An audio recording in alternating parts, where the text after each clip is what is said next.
Assalamualaikum warahmatullahi wabarakatuh, teman-teman. Welcome back with me, Dewi Lelatul from State Madrasah Aliyah, Balikpapan.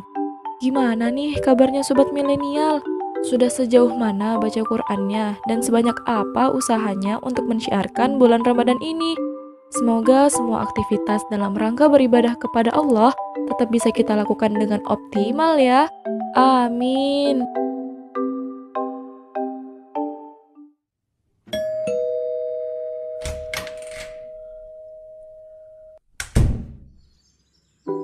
Generasi milenial. Apa sih yang ada di benak kalian jika kalian mendengar kata milenial?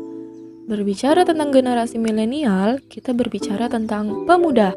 So pasti pemuda tuh yang punya idealisme tinggi, semangat yang bergelora, kekuatan yang begitu masif, dan ialah tonggak peradaban bangsa dan dunia. Aduh, anak zaman sekarang sulit banget diajari sopan santun. HP-an mulu, IG-an sama TikTokannya lancar. Sekolah sama ngajinya, aduh, boro-boro mah. Kalimat ini sering banget diucapkan oleh generasi baby boomers pada generasi milenial.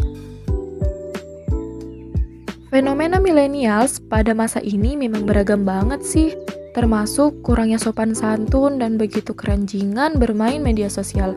Bermedsos seperti kebutuhan yang harus dipenuhi. Sampai-sampai ketiduran dengan HP di sebelah kepala udah biasa banget mah itu. Millennials dengan kelekatan mereka terhadap media sosial memang gak bisa dipungkiri ya.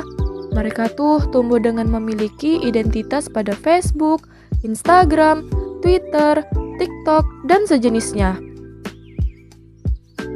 Relasi di dunia maya bisa jadi begitu berpengaruh daripada relasi mereka dengan buku dan orang sekitarnya.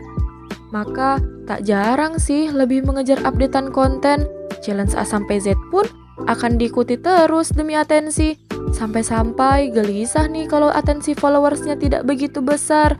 Inginnya sih selalu jadi perhatian. Ya kalau bisa nih masuk trending dan viral.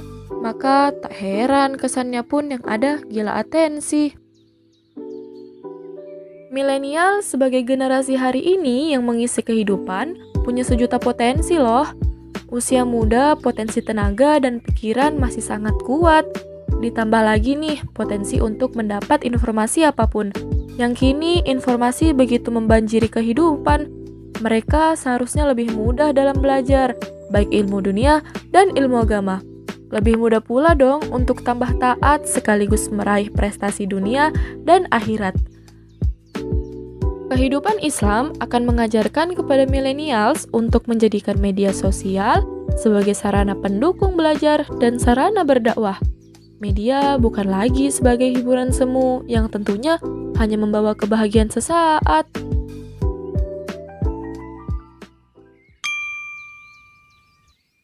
Asal sobat millennials tahu nih, sahabat Rasulullah yang berdakwah juga dari kalangan pemuda loh, seperti Mus'ab bin Umair, yang bahkan seorang diri berdakwah di negeri yang sangat jauh, yakni negeri yang bernama Yastrib sebelum menjadi Madinah. Beliau berjalan sendirian untuk menyampaikan Islam dari satu rumah ke rumah yang lain, menyampaikan kebenaran Islam dengan kesungguhan dan kegigihan, hingga hampir seluruh penduduk Madinah pun masuk ke dalam Islam sob. Masya Allah. Tidak hanya pemuda di masa Rasulullah yang berdakwah, tapi masa-masa setelahnya ada Imam Syafi'i misalnya. Pada umur 13 tahun, Imam Syafi'i sudah menjadi seorang mufti yang mampu menyampaikan dan menyelesaikan permasalahan sesuai dengan syariat Islam sob. Oke, bicara tentang anak muda adalah tentang pilihan, sikap ingin menjadi seorang yang pesimis atau optimis. Bicara tentang anak muda adalah tentang pilihan, sikap ingin terus berada pada keraguan-raguan atau bergerak dengan keyakinan. Bicara tentang anak muda adalah tentang pilihan, sikap ingin terus berada pada keputusan atau harapan. Yang jelas, kita akan tua setua keputusan kita akan muda semudah harapan kita. Kita akan tua setua pesimisme kita, dan kita akan muda semudah optimisme kita. Kita akan tua setua keraguan-raguan kita dalam mengambil dan membuat keputusan. Kita akan muda semudah pilihan kita dalam mengambil tindakan. selama harapan dan optimisme itu masih ada di dalam dada, maka kita semua masih akan selamanya muda. Jangan mau jadi anak muda pengecut, hidup cuma satu kali, ayo mari hidup yang berarti. It's me, Dewi Lailatul Badriyah, with my first podcast of the Millennial of Bearer of Change. Thank you. Wassalamualaikum warahmatullahi wabarakatuh.